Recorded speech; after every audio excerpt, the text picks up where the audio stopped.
Welcome to you. My name's Dale and this is my first YouTube video.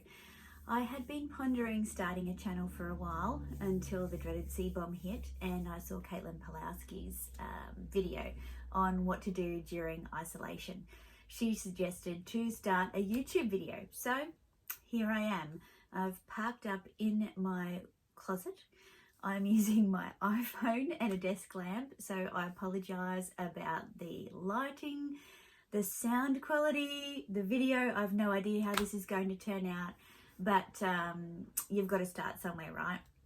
So I'd love your support. If you are interested in designer handbags, luxury accessories and goods, please consider liking this video and subscribing, and that will give me the confidence to do a few more of these and hopefully invest in some great equipment. I am looking down because I've got some notes I needed to get organized, so again, this is all new, apologies for that. So basically the reason that I am starting this channel with an unboxing is that I sold my Chanel reissue quite recently through an Australian reseller called the Purse Affair. Shout out to the Purse Affair. Angela is really helpful and has helped me with a number of purchases. And so therefore I had some cash to invest in this designer handbag addiction that I have. It was burning a hole in my pocket, so to speak. And I'd been looking for a white bag for quite some time. Spoiler alert. I can't go into boutiques, but I can shop online. Fendi have a really fantastic online boutique. They also offer 14 days free return. I'd been looking for a peekaboo for quite some time. They just happened to have the exact style of peekaboo that I had on my wish list. I ordered on Monday and it arrived on Tuesday, and today is Wednesday, so that was just crazy quick service. So thanks to Fendi. It came from the Melbourne store to Brisbane where I live. So without further ado, as the YouTubers say, let's get started. It came in this box here. I'll just open. I have cracked the seal obviously because it makes it easier for these things. So there we go. Beautiful yellow box from Fendi. Let's just see what's in here.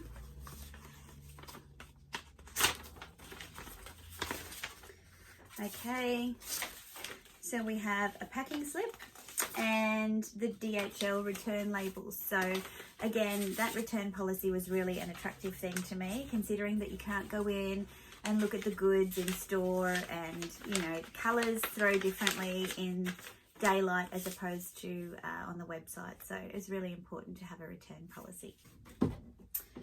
Now,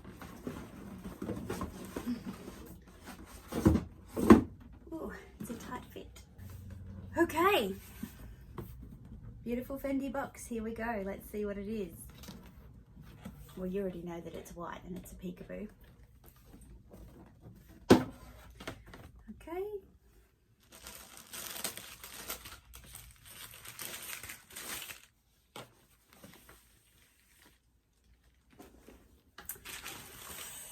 Ta-da!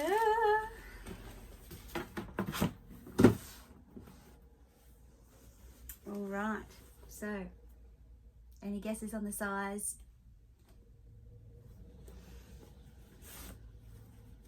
I purchased a white Peekaboo Iconic in the selleria mini size, and it is stunning.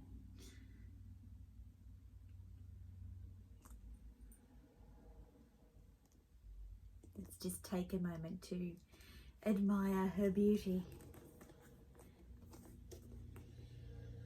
Can you hear the traffic outside? Sorry about that. This is a white Romano leather, and you can see the grain is quite large. Absolutely stunning, with palladium or silver hardware and feet, which is great. The mini is the second smallest size in the Peekaboo. So when I was doing my research, there's obviously the micro, which I can't quite get my head around. There's the mini, there's the essentially, the medium and the large. And this particular style has been inspired by Fendi's saddlery, which started the brand in 1925. And you can see the beautiful stitching. Now that's all hand stitched. And one of the things that I really was interested in when I went into the boutique, I was actually looking at the essentially size, is just how beautiful and supple this bag is. It's just divine.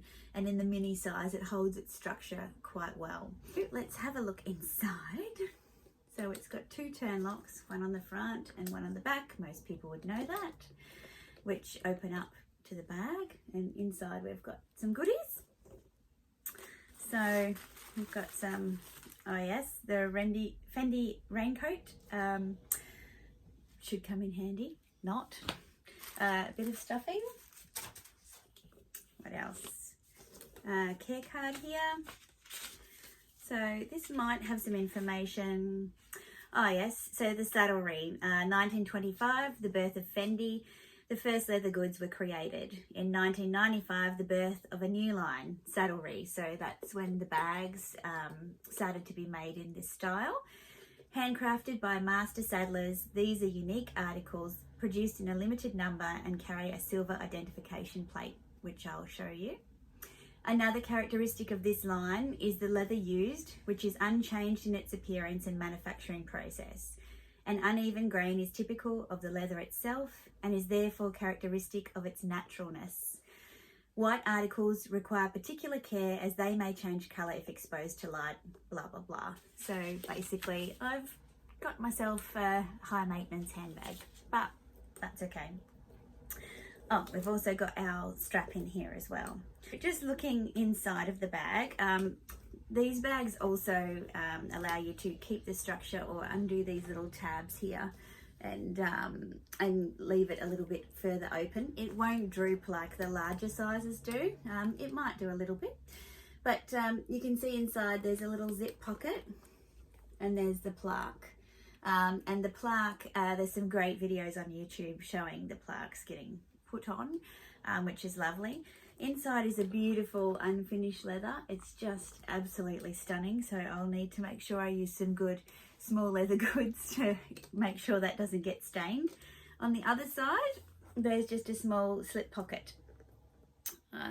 So it's pretty basic, but just beautiful. Like, it's just a gorgeous little bag. The strap was another thing that I really like about this bag. So first of all, I love the fact that the hardware is palladium, because I wear a lot of white gold and platinum jewelry, and so I like the hardware for the most part to be palladium or silver. Another reason for that is I just think it's a little bit more modern. Yellow gold for me just doesn't suit my colouring. This strap is really long, so you can see here, I don't know if you can see here, so that's doubled over, and there are still 1, 2, 3, 4 holes left to adjust there. So I'm going to see if this actually fits me well enough. So the strap just clicks on to the middle corners. You can see there. And there she is, absolutely stunning. I'll do some cutaway mod shots if I can figure out how to do that in my editing. But yeah, really happy with this bag. It's just beautiful. It can be worn handheld, obviously. It can be carried on the shoulder, and it can also be carried crossbody.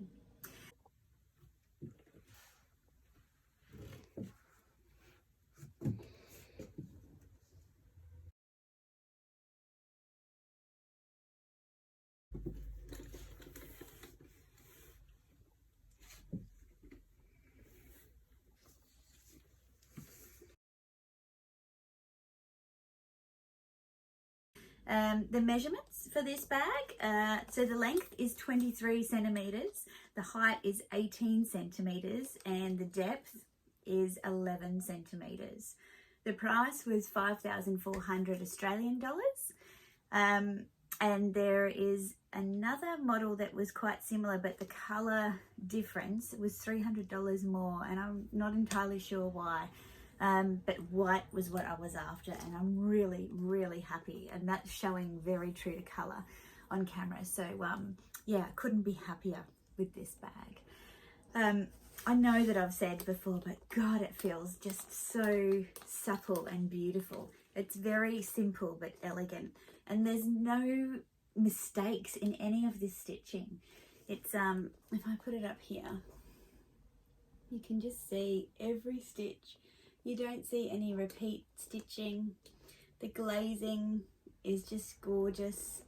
The bottom of the bag, you can see Fendi on the feet there, but you can't see where the stitching starts and stops. It's really, really a treat. I will do some cutaways of what fits in. Okay, so this is an awkward position to film in, however, necessary for you to be able to see what's in my bag. So let's start with the Louis Vuitton mini pochette. Now this one's from a Christmas edition a couple of years back. I can't remember when, but it's absolutely beautiful. Usually I wouldn't bring this with me unless it's, you know, that time of month, or considering I've got a white bag, perhaps I will bring it with me a bit more because I don't want to risk any cosmetics leaking in the bag. So in the pochette, I've just got a couple of ladies products. I've got a Chanel concealer. I've also got a Chanel small foundation brush, which is great for traveling with. I've got a Charlotte Tilbury Pillow Talk lipstick, and I've got a Mecca Maxima lip balm. And I'll just zip that up, and I'll pop that in the front here, which fits in quite snugly. So there's still quite a little bit of room in the side of the bag there. Okay, then in the front of the bag, I'm going to put my Chanel reissue card holder. This is from the Fall Winter pre-collection, I think, last year. The graffiti print, it's really lovely. It's got one card on the front and two on the back, and then the pouch in the middle. It's got everything that I need, so I'll pop that in the front there. Can you see? Yes. Then we have the Louis Vuitton 6-key holder, so I'll put that in next to my wallet. So you can see there's plenty of room.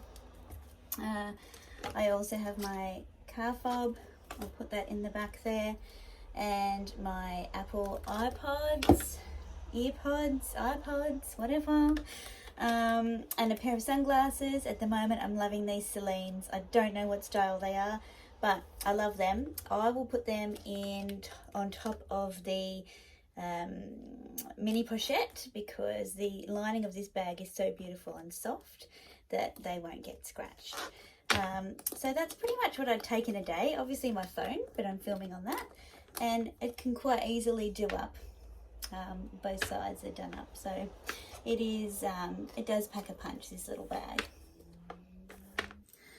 So guys, that's it from me. The camera angles moved. I know I'm such a novice at this, but I hope you enjoyed the unboxing. Do a girl a favor during this crazy C-bomb crisis and hit like and subscribe, please. I've got plenty of more bags to share with you and other bits and pieces, and I look forward to seeing you when I film another video. Take care. Bye.